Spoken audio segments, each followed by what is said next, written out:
Salut, bienvenue, j'espère que vous allez bien. Aujourd'hui, on va parler des coûts d'utilisation de la Tesla, donc la voiture électrique en général, on va dire, pour rouler. J'ai fait dernièrement sur la journée un petit trajet, donc je suis aux alentours de Limoges, je suis parti à Bordeaux, de Bordeaux je suis remonté à Limoges et après je suis redescendu un petit peu plus bas.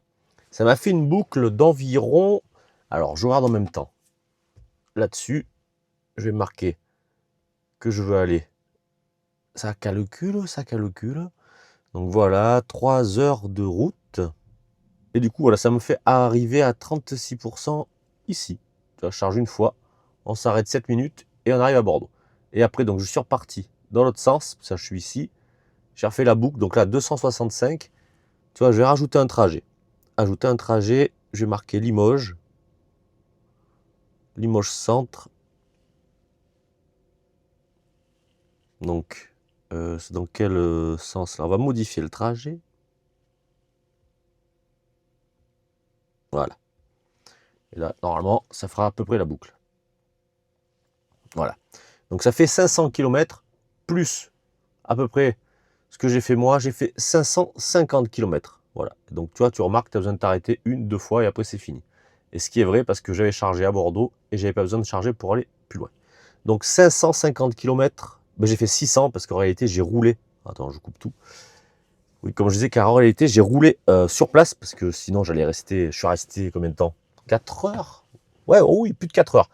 Même plus sur place, et du coup on a roulé, on s'est baladé, on a fait au moins plus de 50 bornes, c'est certain. Donc un trajet de 600 km sur la journée avec la Tesla. En roulant aux limitations de vitesse, donc j'ouvre mon application Tesla et je vais te montrer donc les historiques de recharge. On est parti de la maison avec un 100% 5 mai, exactement le 5 mai. Je vais tourner la caméra peut-être pour que tu vois quelque chose. Bon, j'espère que ça va tenir, hein. Donc on était ici, j'ai la flemme de faire la capture d'écran, on va faire comme ça. Périgueux, donc j'ai chargé à Périgueux en partant, ça me fait 9 euros. Ensuite à Mérignac, 8 euros. Ensuite j'ai quand même chargé à Angoulême, 10 euros. Et puis voilà, parce qu'après c'est des autres jours. Donc 27 euros, plus la recharge à domicile. Je suis arrivé, j'étais à 40%, il me semble. Donc ça nous fait 27 plus les 4 euros, environ 30 euros, 32 peut-être, environ 30 balles. Donc tu vois, 32 euros pour faire 600 km. Franchement, c'est correct. Là, le prix du kilowattheure était de 36 centimes. Donc, c'est pas les moins chers. Tu vois, j'ai un abonnement Electra. Et c'est pas mal du tout, d'ailleurs. Moi, je vais le garder. Donc, on a dit 32 euros. Allez, 32 euros pour 600 km. Donc, 32 euros divisé par 6. Ça nous fait du 5,30 € les 100 km. Bah, ça va. Tu vois, comme quoi, je compte à peu près 6 euros en moyenne pour les 100 km. Avec une voiture, quand même, on était entre guillemets chargé, on a roulé, on s'est fait plaisir. En tout cas, on n'a pas ralenti exprès pour économiser la batterie. Pas du tout. Donc, tu peux constater que c'est quand même encore économique, largement économique. Et aussi, alors, je ne parle pas que pour Tesla, mais si tu as une autre voiture électrique, c'est à peu près pareil. Petit tips quand même pour avoir des bons tarifs, prends Electra. Franchement, pour 9 euros, enfin 10 euros par mois, tu as le kilowattheure à 29 centimes. Donc, c'est franchement intéressant.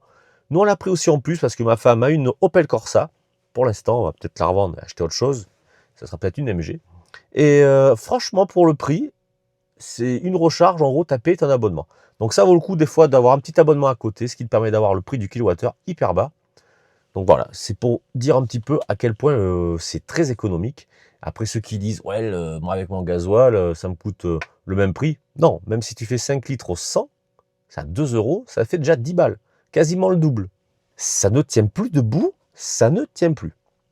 Le gasoil, même un gasoil à 5 litres au 100, alors tu vas pas me dire que tu fais 300 chevaux avec un 5 litres au 100, ça m'étonnerait de consommer un peu plus. Et donc non, ça coûte quand même beaucoup plus cher, évidemment. Là, on est obligé de s'arrêter.